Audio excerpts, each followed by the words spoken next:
Жол қарап өтті күндер, Қойнымда сағыныш бар, үзілбей сенден күдір. Дағам саға барын, жол қарап өтті күндер. Берметим, ай берметим, сұлулығың мен сеземін, жүректен шыққан ақ сезім. Общий 78'дер. Анайын, аттадым бір ақ үйдің босағасын, өткен дестеп көңілің боша болсын. Қандай сезімдер болды? Сезім-пезімдер де тамаша. Ушу балдар жаңыртып алып шығат деген менен үміттім. Тото жетіп подружкам. Ешетеге мені. Адам не дейін? Досым де. Жалпыға салам, Жылдызтан YouTube каналының катталуучулары жана көрүүчүлөрү. Бүгүн кычыраган кыш 20 декабрда Бишкек шаарында спорт сарайында ретро 90-х легендалары аттуу шоу концерт болгон турат. Албетте бул баягы 90-жылдардагы хит болгон байкелерибиз өздөрүнүн көрөрмандарына баягы хит болгон ырларын аткарып бермекчи. Келген коноктор жалпы ушул 90-жылдарда баягы хит болгон ырларды уккан инсандар деп ойлойм. Алдагы мүнөттөрдө ушул концерттен кыскача репортаж тартуулайбыз. Биз менен бирге болуңуздар жана ошондой эле биздин Жылдызтан YouTube каналыбызга катталыңыздар. Анткени биз эң алдыңкылардан болуп чыгарабыз. Дал ушул 90-жылы жылдыздарды чогултуп, башын бириктирип, мына бир элге бир сонун эмоция тартып аткан уюштуруучу агабыз Талай элес тоонун жетекчиси десем жаңылышпасам керек. Тотомбек Жолдошов агабыз. Ассаламу алейкум. Ва алейкум салам. Кандай жоопкерчилик, эми сизде да уюштуруучу болгондон кийин кандай сезимдер болуп атат жоопкерчилик? Сезим-пезимдер де тамаша. Эми Ася апасы, атасы, эки бир тууган, чоң атасы жана чоң энеси менен жашайт. Ася өзүнүн жеке бөлмөсү бар батир тууралуу кыялданат. Жок, ар бир бөлмө жеке өзүнүкү болсун. Ася мой отуркемесинен QR код аркылуу дүкөндөн төлөдү. Жана 3 жеке бөлмөлүү болду. Жеке ванна бөлмөсү жана жеке ашкана. Мой отуркемесинен сатып алууларды төлөп, балансты толуктап же акчаларды которуп, 10 миллион сомдук ойнотууга катыш. Эме болуп атам да баягы. Волноваться этип атам чынын айтканда. Себеби өзүң ушул жоопкерчиликтүү чоң концертти моюнга алгандан кийин толкунданып турам. Негизи бул концерт менин өзүм досторум 90-жылдан 2000-жылга чейинки ырлары популярный болуп, анан кийин азыр сахнага чыкпай калган досторум кайрадан ушул сахнага чыгып атат. Ошол анан бул негизи бул балдарды тандаган, ушул досторду тандаган Алибек Тургунов деген Айнур тобунун жетекчиси. Ушул досум уюштуруп берген, негизи башын түптөгөн ушул достордун башын бириктирип. Ал эми бүгүнкү концерттин уюштуруучусу мен. Сонун мен баягы сизден алгач алып коелу дедик, анткени уюштуруучу катары бул жакта концерттин уюштуруучусу катары. Азыр концерт башталгандан кийин такыр бош ой калышыңыз мүмкүн. Биз дайыма концерттерде жүрөбүз да. Анан баягы 90-жылдан 2000-жылга чейинки досторум деп калбадыңызбы? Мындай көп жылдан бери көрбөй калгандар да бар экен арасынан. Бири-бирин эми көрүп аткандар бар бүгүн концерттен? Жок, бул концерт биринчи жолу эмес, Бишкекте биринчи жолу болуп атат. Себеби Баткенде өттү. Алай Абубакиров агайыбыздыкы, Максат Баткендики. Андан кийин ошто Топчубай достук өттү. Раматлык Бахадыр Карабаевдыкы досубуздукы былтыр өткөн агада барып, үй бүлөлүк катыштабыз. Ошол болгону бири-бирибиздин ушул концертибиздерди колдоп, анан быйыл Борборго ушул биринчи жолу коюп атабыз. Демек, 7 аймакты кыдырып келип, азыр отчеттик концертиңиздер десем да жаңылышпайт экенмин. Көрүүчүлөрдүн көпчүлүгү 40 жаштан 50 жашка чейинки муундар экен сырттачы. Сиздерге ыраазычылык билдирип, аябай сонун кылдыңар, бизди бир жашты кызга алып барып келет экенсиңер деген сыяктуу билдирүүлөрдү билдирип атабы? Ооба. Негизи эле оюбуз ушул да. Себеби 90-жылдары биздин ырлар, достордун ырлары аябагандай популярный болгон. Эми азыр ошол биздин ошол кездеги көрөрмандар деле 40-50ге келип калды да, ошол жаш кезин эстеп алсын деген ойдо атайын ушул концертти уюштуруп отурабыз. Концерттин форматы азыркы замандагыдай өтөбү же ошол 90-2000-жылдардагыдай кылып жасадыңыздарбы? Даярдыктар кандай? Концерттин форматы азыр сахнанын жасалганын көрдүңүздөр. Экрандардын бардык илинде, экрандардан ошол 90-жылдагы ырлардагы дискотекалар, биздин убакта КВНдеги бийлер көрүнөт. Ал эми биздин формабыз 90-жылдагы формалар менен коштолот. Жана ошондой эле ырларыбыз бүт баары жаңырган, бирок баягы ошол стиль менен болгону азыркы заманбап объем деп коет. Ошол объемдо жазылган ырлар. Сон чынында баягы мен өзүм да аябай күтүп атам кандай болот экен деген ойдо. Анан баягы талай элеси тобудан кийин сиздер Тотом менен Сурма болуп эми элдер көрүп жүрөбүз да чыкканыңыздарда. Талай элеси тобу бүгүн топтолобу бардыңыздар? Талай элеси тобу топтолот. Албетте бир жанында бир мүчөбүз турат. Сардарбек Доспаев ушул көздөрдайбыз. Анан мен азыр талай элес тобундамын, бирок көбүнчө атыма басым жасагам Тотом менен Сурма деп. Сурмада келет. Кудайым буйрса, жаңы состав, эски состав болуп чогурдайбыз. Сон ийгилик каалайбызбы аке? Буйрса концерт сон өтөт деген ишеничтебиз. Алдамын өттөрдө сөз түрдө биз чагылдырып беребиз. Айзерегим сен, айперим белең. Өз ата-энем күткөн жаш келин белең. Келин болосуң бу биздин айылга. Алып кетем сени, кетебиз жайында. Бул чыгарманы мен уккам байке. Ушул силер уккан ыр бул менин автордук ырым болот. 1998-жылдары жазылган ырым эле. Алдыста жаштык тобунун команда капитаны турат. Жаштык тобу бүгүн өзүңүз эле. Ооба, жаштык тобунан мен келдим. Топек байке, негизиче бул чыгарма канча жашка чыкты? Айзерегим. Айзерегим 1998-жылы биринчи альбомда чыккан, мындай. Биринчи эмес, 96-жылы биринчи альбом, экинчи, үчүнчү ырлар жыйнагынан чыккан. 96 болсун менен тең да. Ооба. 28-ге чыгыппыз Айзерегим. Ооба. Негизи бүгүн баягы концерт бул биринчи эмес деп айтып кетти буга чейин Тотом менен аке. Биз Ошто коюп келдик, Баткенде коюп келдик, Жети аймакта кыдырып келип, азыр жыйынтыктоочуну Бишкекте коюп атабыз деди. Концертиңиздер кандай өттү? Башка областтарда өтө сонун жакшы өттү. Баткенде дагы стадиондо койгонбуз, өтө сонун болгон. Ошто, Жалалабадда, Чүйдүн Кемин районунда дагы болгон. Эми спорт ордосуна келдик. Келген меймандардын көпчүлүгү баягы саны 40 жаштан 50 жашка чейинки муундар экен. Булардын мындай көздөрүнөн көрүнүп турат да, өздөрүнүн бүгүн баягы жаштыгыга баргысы келген, баягы 20 жаштык кезинде чыккансыздар да силер. Ошол кезге баргысы келген бир эмелеричи. Ошол сезимди бүгүн бере аласыздарбы концерттен? Кудай буйруса беребиз. Өзүбүздүн дагы маанайларыбыз жакшы. Ошол убактагыдай формаларды тиктирдик. Ошол күндөрдө да кийинип чыгабыз деп атабыз. Берметим ай берметим, сулуулугуң мен сеземин, жүрөктөн чыккан ыр сезим. Издеди сенин элесиң.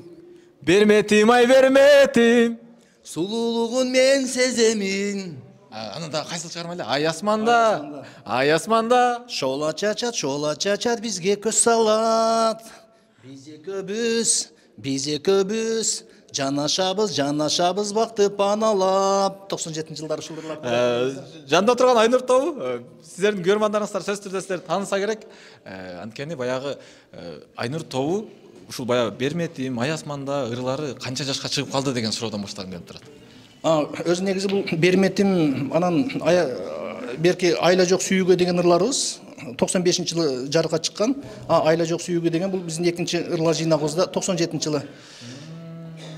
Демек, дерлик 30га чыгып калган. 28 мен теңген өзүбүздүн Айнур тобу дегенибиз 1993-жылы түптөлгөн.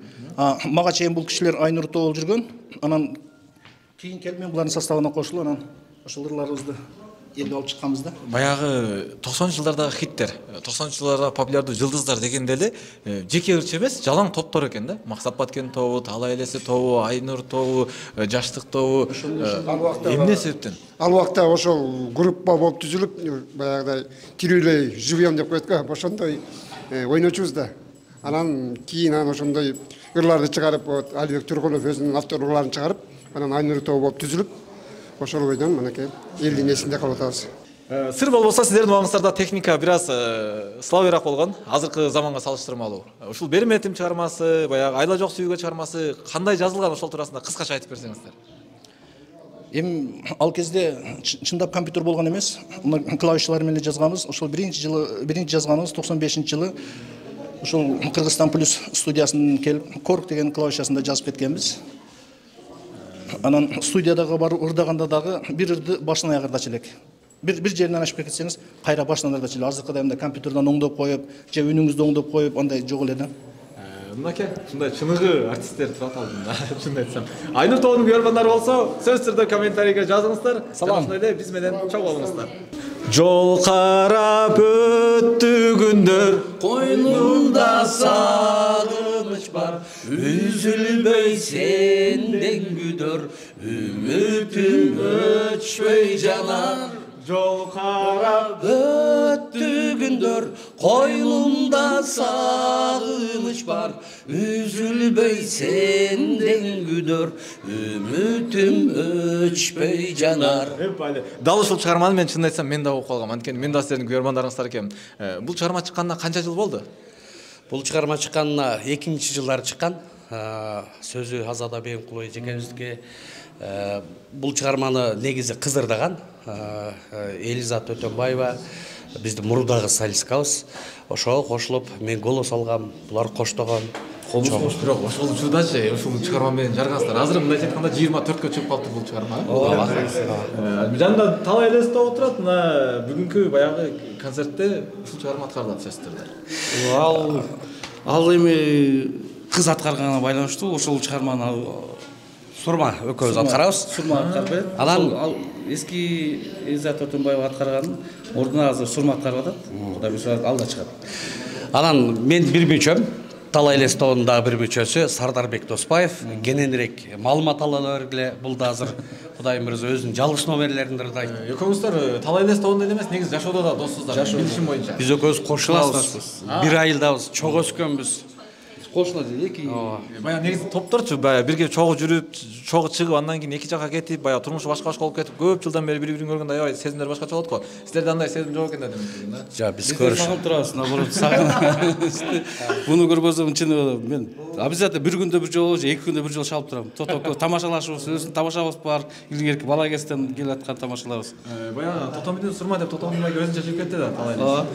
Сиз эмне кылып жүрөсүз? Жоқ, азыр мен мен башка жумуш тармакка өттүм. Ал эми секретар болуп турасың. Башка өтүп көп убакыт ошакта жүрдүм. Бирок кайра эми келдим кайра. Кудай буйрса, чыгармачылыкка кайтып, эми келип ырдайм буйрса. Жалпы талай элеси тобунун көрөрмандары мына жакында демек дагы жаңы өзүм жалгыз чыгармаларым бар, автордук ырларым бар менин дагы. Ошолорду элге тартуулайм деп. Эми артчы болду. Эми артчы болду. Анда жылдызыңыз жазсын ба экен? Рахмат, ийгилик силерге. Да, концертиңиздерге ийгилик каалайбыз. Концертиңиздер сонда. Мынакей туугандар, өзүңүздөр көргөндөй эң алдыңкы ордундукта турабыз. Эжекелерим, кайсы топту көрөрмандарысыздар? Талай элес тобу. Талай элес тобунун чыгармасынан бир куплет кетти. Билбейм. Жол карап Кыйналган жүрөгүмдү эми сен эзбе жаным, кулус түндөрдү адагам сага барын, жол карап өттү күндөр, койнумда сагыныч бар деп. Анан айын аттадың бак үйдөн босогосун, өткөндө эстеп көңүлүң бошобосун. Кайда жүрсүң бактылуу болоруңду. Мен кааладым. Биз ушул ырлар менен чоңойгонбуз, ошон үчүн келдик. Бул ырлар баягы хит болуп жаткан кезде канча жашта элеңиздер? Биз 11 класста окуйт элек 95-жылы. Азыр канчанчы класста окуйсуз? Азыр эми 46-га чыктык да. 46-га. Чоң рахмат. Жагымдуу көрүп калайбыз. Оюңуздарда адай болсун концерт. Андай даярдыгы күчтүү экен чынында. Сиздерди ошо жаштыгыңыздарга алып барып келебиз дешти. Азыр чогуу көрөбүз. 78-дер. Общий 78-дер. Ой, кеттим мен 78-дер көп экен. Ал кездерде ырлардын баарын эле билчүбүз, эми азыр кайсы десем, Алибек досубуздун Берметим деген ырларды. Эгер болсоң менин жылдызым, сеземин сүйүү чындыгын, эсиңдеби далы берметим, сүйөмүн деген кептериң. Берметим, ай берметим, сулуулугуң мен сеземин, жүрөктөн чыккан ак сезим, издеймин сенин элесиң. Ак берметим, сулуулугуң мен сеземин, жүрөктөн чыккан ак сезим, издеймин сенин элесиң. Аясманда, шола чачат бизге көз сала. Биз экөөбүз, жанашабыз бакты паналап. Эсиңдеби Эсиңдеби? Ушул жерде далай отурдук. Асылдар, жақындар, барыңыздарды өзгөчө кирип келе жатқан 2025-ші жап-жаңы жылыңыздар менен құттықтап кетүүгө ретрошылардын атынан акындар! Жанында турган көрүүчүлөр сөз түрдө сиздер таанысаңыздар керек. Максат Бишкек тобунун мүчөсү. Максат Бишкек тобу дегенде эле баягы чыгармасын чын айтсам ар бир баягы топтордун хит болгон чыгармаларын бири-биринен күтүп жатыр деп атабыз да. Максат Бишкек тобун мен чын айтсам баягы билбеймби же уксам азыр алмаштырып атам. Кайсыл чыгармасы хит болгон ырдап берсеңиз. Азыр эстейсиз, Максат Сулайманкулов деген композитор агайыбыз бар.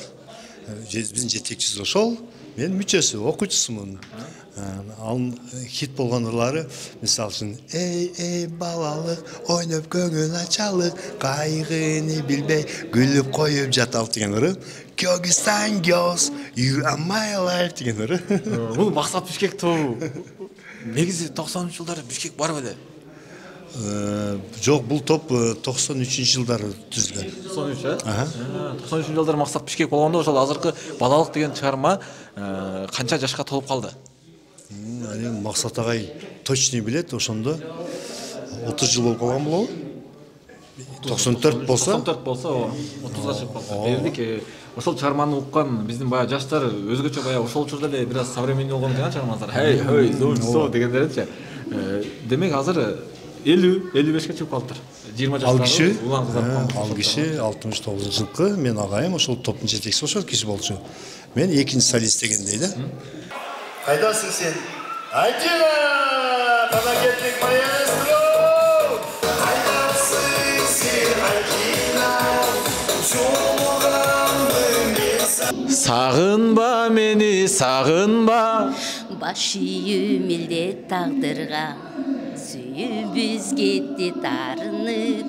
Кечеми жаным кайгырба, кечеми жаным кайгырба.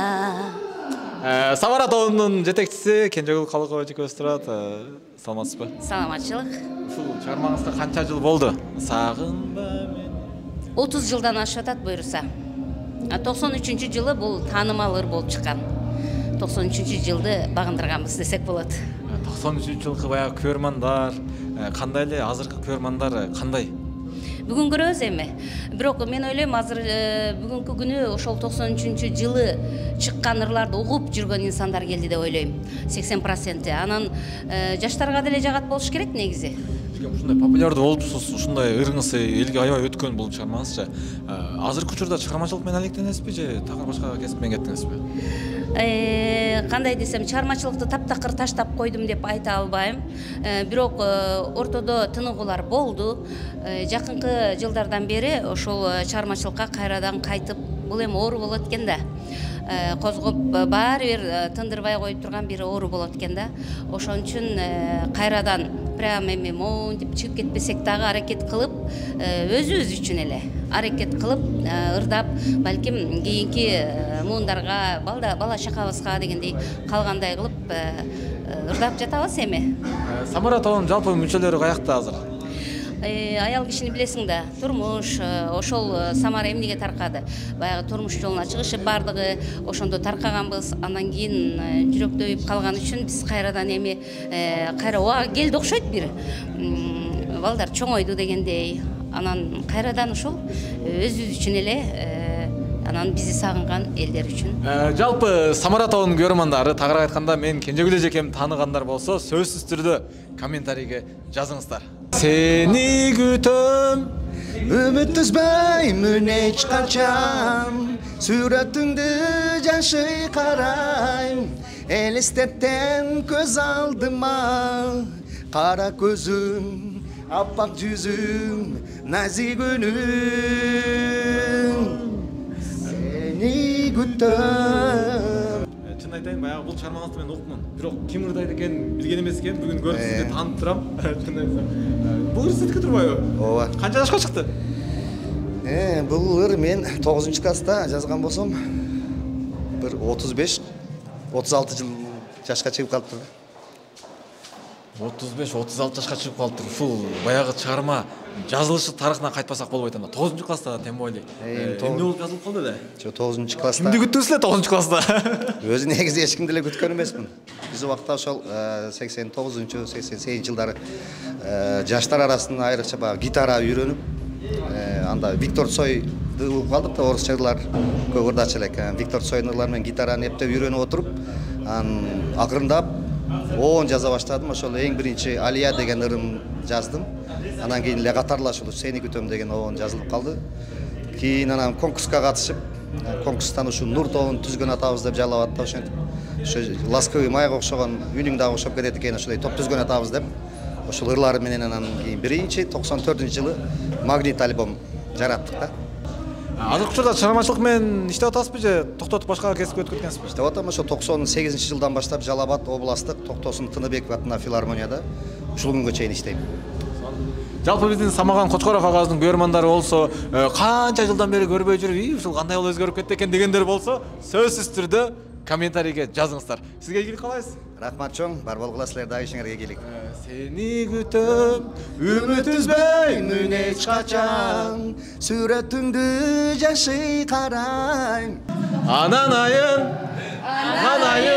аттадым бирок үйдүн босогосун, өткөндө эстеп көңүлүң бошобосун, кайда жүрсөң бактылуу болоруңду мен кааладым.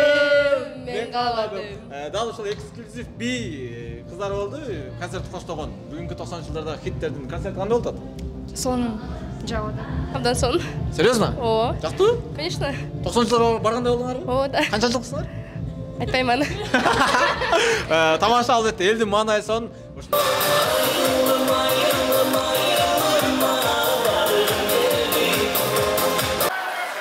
Вот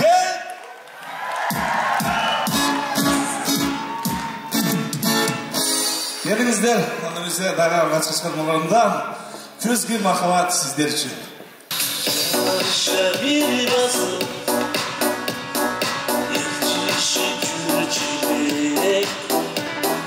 Мынакей туугандар, өзүңүздөр көргөндөй Талай Байткен тобунун жетекчиси Талайбек Тойчиев ага жана ошондой эле өзүнүн кызы Эркай менен турат. Бүгүн Эркай мырдайбы?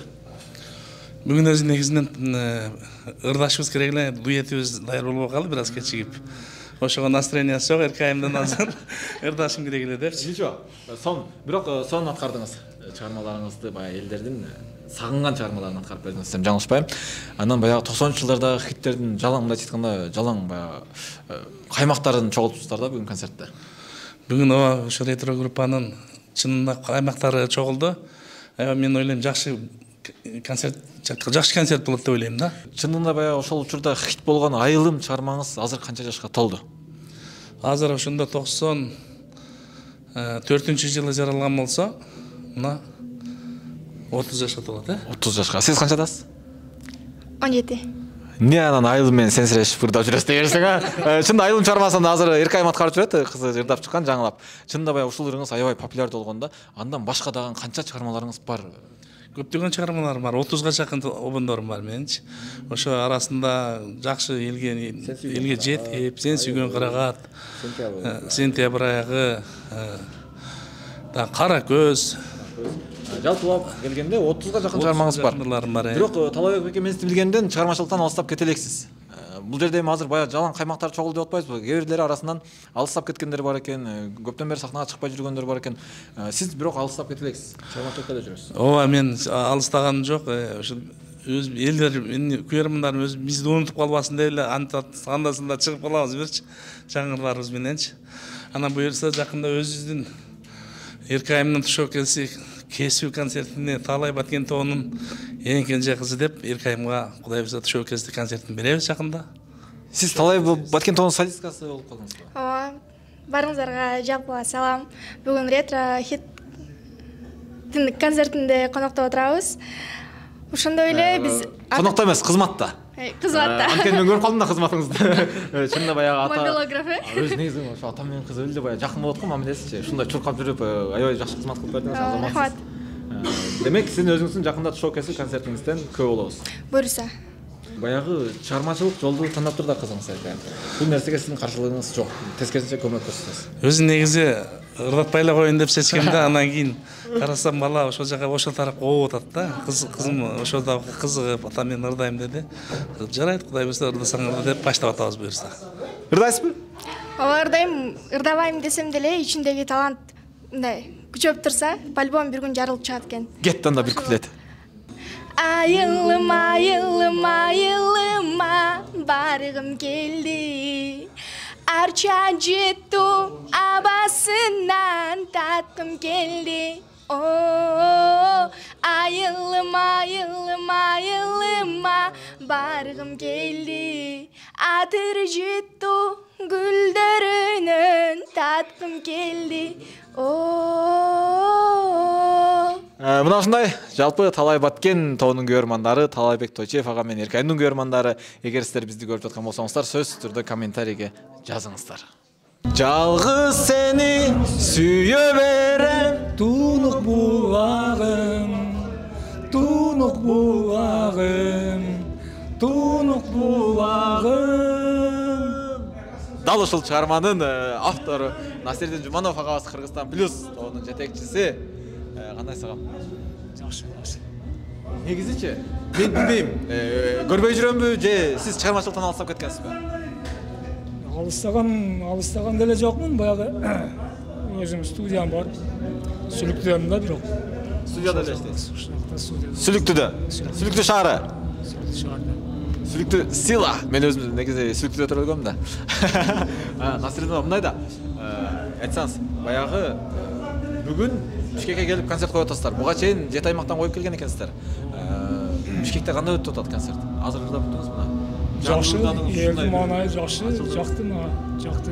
90-жылга барып келдиңизби? Барып келдик. Кыргызстан плюс тобу азыр мүчөлөрү каякта? Мүчөлөрү толук эле жүрөт, бирок баардыгы өзүнүн жумушу менен жүрөт. Өзүнүн жумушу менен, Концерт болгондо чогулуп калабыз. Насирдин Жуманов агамдын көрөрмандары болсоңуздар, Кыргызстан плюс тобунун жалпы тааныгандар, билгендер сөз түрдө видеонун астыга комментарийге жазыңыздар. Биз сиздер менен.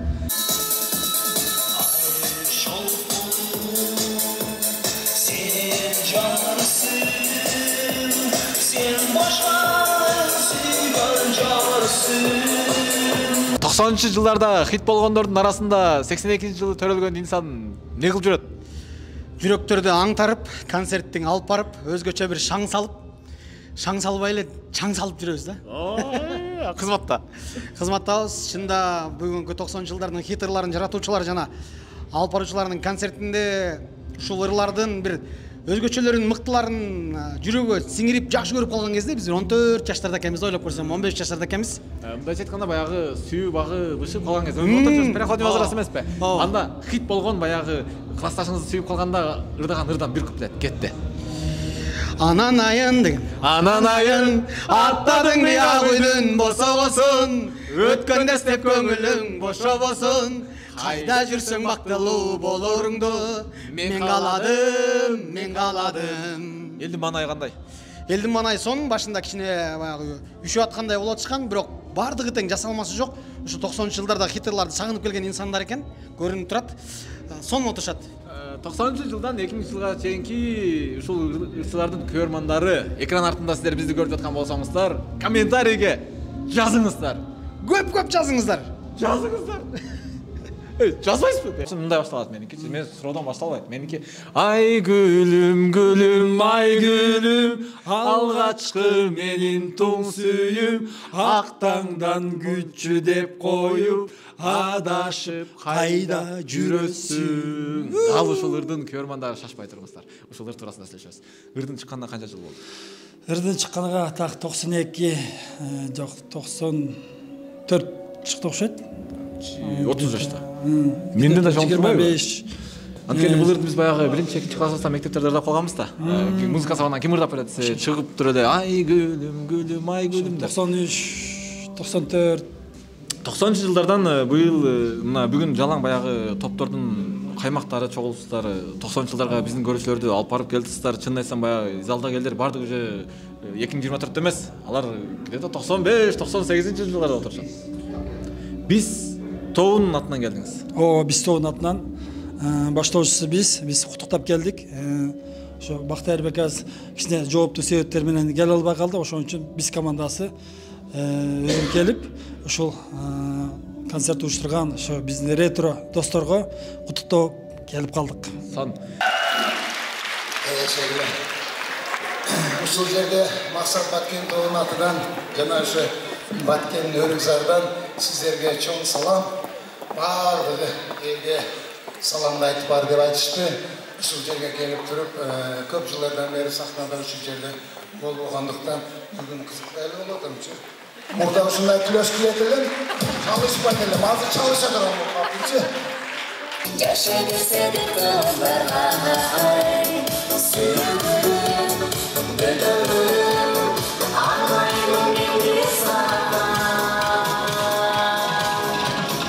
Sensiz canım, menin ömürlük carım, Жашоонун кызыгы жок бул дүйнөдө,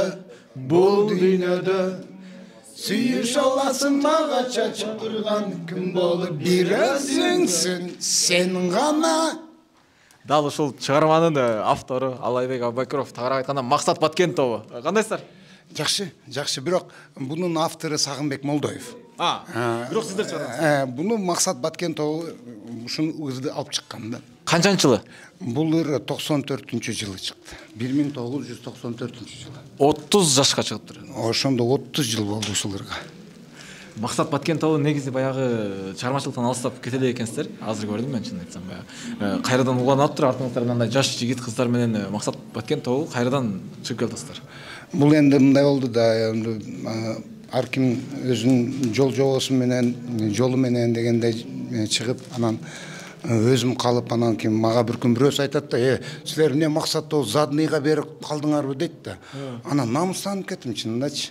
Намыстанып кеттим, айтым, жок дедим, биз максатты аны эле тирүүбүз дедим. Мына мен өзүм болсом деле чыгам деп туруп, анан кийин так өзүм кайра мындай как-то болбой койгондой, анан Элдиярды, Диананы өзүмө шерик кылып алдым. Буларды ушу жаштарды өстүрүп, ушу максатты оны ушулар улантып кетсе деп.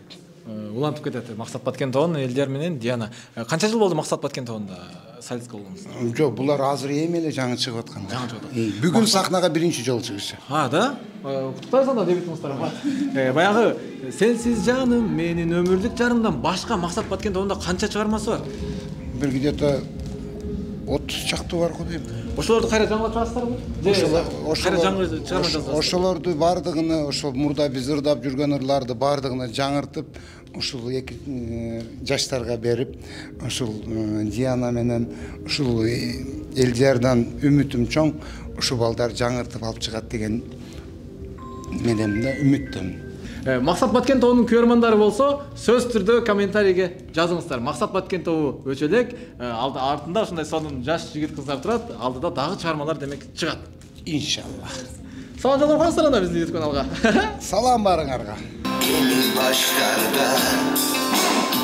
Салам айтам эң алгаш замандаштарга. Азык алып музыкадан барыбыз бирге.